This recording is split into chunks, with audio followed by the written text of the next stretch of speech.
Quando você gosta de alguém e essa pessoa não quer nada com você, isso não diz nada sobre o seu valor.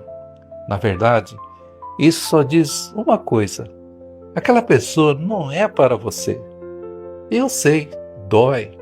Dói quando o coração não encontra eco, mas a vida fala com a gente nesses momentos. Ela avisa: ali não é o seu lugar. Ali vai dar problema.